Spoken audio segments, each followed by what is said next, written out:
নমস্কার বন্ধুরা, শুক্লার রান্নাঘর থেকে আমার সকল বন্ধুকে জানাই স্বাগত। আজ বানাবো রুই মাছের ঝাল। সর্ষে বাটা দিয়ে রুই মাছের ঝাল করব। আমার লাগবে মাছ নুন হলুদ দিয়ে মেখে নেব। ধুয়ে ভালো করে আগেই রাখা ছিল, নুন মাখিয়ে একটু রেখে দেব।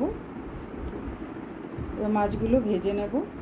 একে একে সব মাছগুলো, কড়াইতে তেল গরম হয়েছে, মাছ দিয়ে দিয়েছি। মাছগুলো ভাজা হয়ে গেলে আমি মাছগুলো ভাজতে ভাজতে এদিকে সর্ষে বাটাটা রেডি করে নেব। আমি দু রকম সর্ষেই দিই, সাদা সর্ষে এবং কালো সর্ষে, দুটো দিলেই টেস্ট ভালো। চাইলে পোস্তও দিতে পারেন। আচ্ছা, সর্ষে বাটা আমার রেডি। তার মধ্যে দিলাম জিরের গুঁড়ো। রুই মাছ হলে আমি একটু জিরের গুঁড়ো দিই। আচ্ছা, দিলাম ঝাল লঙ্কার গুঁড়ো, লাল লঙ্কার যে গুঁড়ো হয়।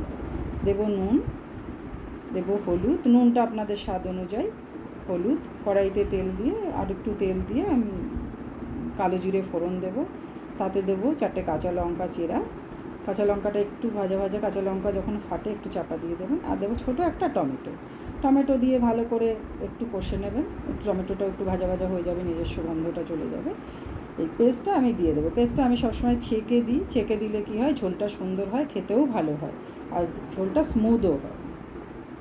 এবার গরম জল করে রেখে দেবেন। গরম জল আমি দিয়ে দিয়েছি, আমার গরম জল রাখাই ছিল। এটা ভালো করে ফুটে উঠলে মাছগুলো দিয়ে দেবো।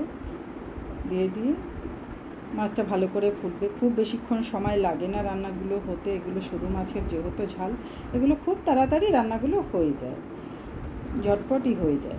মাছটা ভালো করে আমি ফুটতে দেবো। ও ফুটছে, দেখুন কি সুন্দর একটা কালারও চলে এসছে। ফোটার পরেই একটা সুন্দর কালার আসবে। এর মধ্যে আপনারা নুন টুন দেখে নেবেন। 4টে কাঁচা লঙ্কা দিলাম, একটু ধনে পাতা দিলাম, দিয়ে এবার আর বেশি কিচ্ছু করবো না, নামিয়ে দিলাম। দেখুন কি সুন্দর ঝোল হয়েছে। এটা পাতলা পাতলা করেছি, এটা একদম ঘন ঝোল নয়। ধন্যবাদ বন্ধুরা, আপনারা করে খাবেন, ভালো থাকবেন।